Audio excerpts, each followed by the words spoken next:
started. Okay. Playing a pretty typical LSU team. They're very good up front on both sides of the football. They have a lot of speed, in all positions. Obviously, they've been very good on Saturday nights at home, so we definitely have our work cut out for us. Questions? Take it through the fourth quarters all this season. You guys are outscoring opponents 20-0. Is it conditioning? Just adjustments? What is it? Well, I'd like to think it starts with conditioning. Our guys have worked extremely hard. In the weight room, conditioning, the way we practice, I think has a lot to do with that. And it's a tribute to our guys making adjustments, as the game goes on. Their offense is a little bit different. They seem more willing to go vertical than they have defensive. Yeah, they've got two very good receivers. Their quarterback has done a good job. He's protected the football. I believe he hasn't thrown a interception yet. And quite a few touchdowns.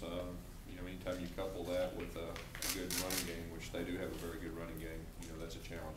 When teams stack the box against you guys to stop the run, obviously you guys are going to try to do what they give you, but how much emphasis is going to be to establish the run against teams that know you're going to run? Well, I think we're a run play action team, and so we're definitely going to have to be able to run the football in any game to be successful. And at the same time, when they add an extra guy down, you can't block. You got to be able to throw it. And so we're still working, on our passing game, and I think we improved last week. You say just what? Sorry, you said last week that you felt about as comfortable with Nick throwing the ball as a guy with two starts, and now that he let that come back, the last drive, how more comfortable do you feel, and how much more comfortable? Well, that's got to help the way that he ended the game last week, and you look back at the game, and I think we had a few drops, and we had an overthrow, but at the same time, I felt like that he did a good job throwing the football, and I think he'll be more comfortable, each week. Do you think that just gives opponents something else to think about? Like MSU is stacking the box, now LSU's got to think, Nick can throw the ball quite well. I hope so. I hope that'll help us moving forward. I know it'll give our offensive coaches confidence to call what they give you. What impresses you most about Zach Mettenberger as a quarterback? Probably the way that he's protected the football. I believe he has 9 touchdowns and 0 interceptions. That says a lot. He's making good decisions. Coach, and seeing Nick perform the way he did, how much confidence did it for you and for him going forward with y'all? Yeah, last week definitely helped. There's no doubt. Each game you learn more about him. He learns more about us. He gets more comfortable. We got a big challenge this week. This is the best defense that we played against on the road in a hostile environment. We've got to deal with the elements and the noise and everything that goes with that. Gus, I don't know how much you actually kind of look at the other scores and other stats of the other games, but some of the offensive stats that were put up this past weekend were otherworldly. They gave up 268. Tennessee to Oregon 687. You see that kind of offense happening around the country more and more. What do you think about it? Really, that's the first time I heard of that. So, I was so focused on what we're doing. We're just trying to get better each game offensively and take it one game at a time. So, can't really speak too much for all the rest until we get there. Going into a game here where Mettenberger used to be at Georgia, Nick Marshall used to be at Georgia. Now they're both starting quarterbacks in the West. You never see that. You just talk about the second chances they've been given at these two different schools, and what do you think of that going into this type of game? Well, Nick, we're glad to have him. There's no doubt. We feel like he'll get better each game. As far as Mettenberger, he looks like a very solid quarterback.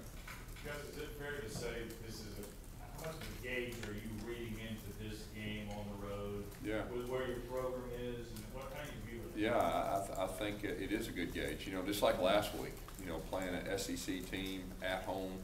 I told our guys, hey, we're going to find out, where we're at after this game, how we respond to different things. And I think this is no different. First road test against a top 10 team in the country to see where we're at. And it'll be good to go there and judge and look back and see where we're at. Coach, following up on Brandon's question a minute ago, how much did you emphasize to Nick, hey, this is a second chance, make the most of it, and how much has he embraced that? Yeah, we recruited him, and he came here. We made clear our expectations, and you'll have a fair chance to compete for the job. He won the job. Told him what the job entails, not just playing quarterback, but everything else that goes with that on and off the field.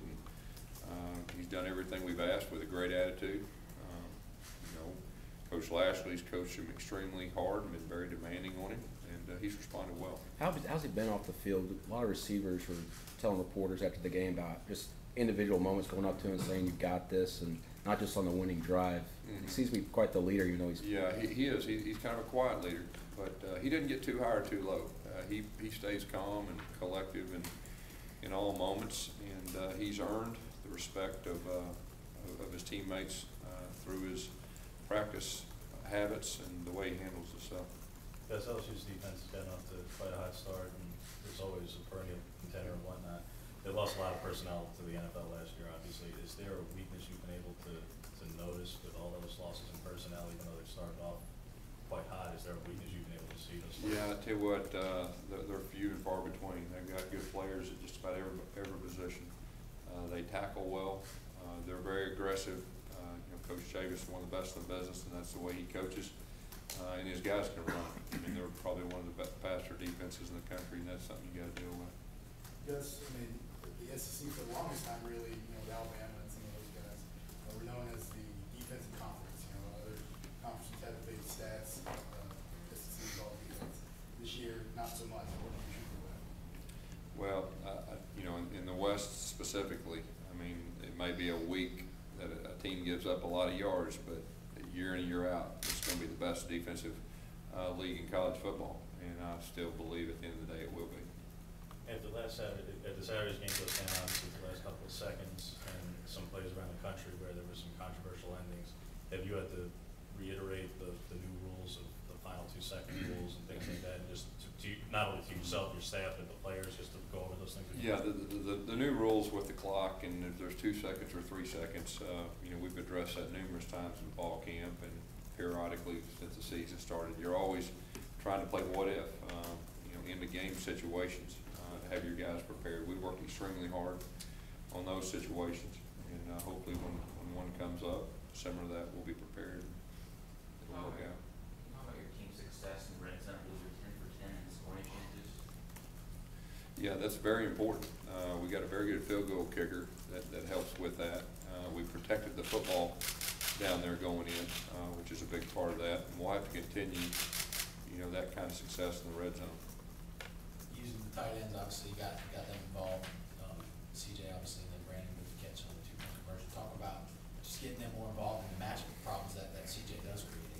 Yeah, both those guys are big, long guys. They got good receiving skills, and they both came up big. And I think that'll give us, you know, more pieces of the puzzle as we move forward, you know, with our offensive progression.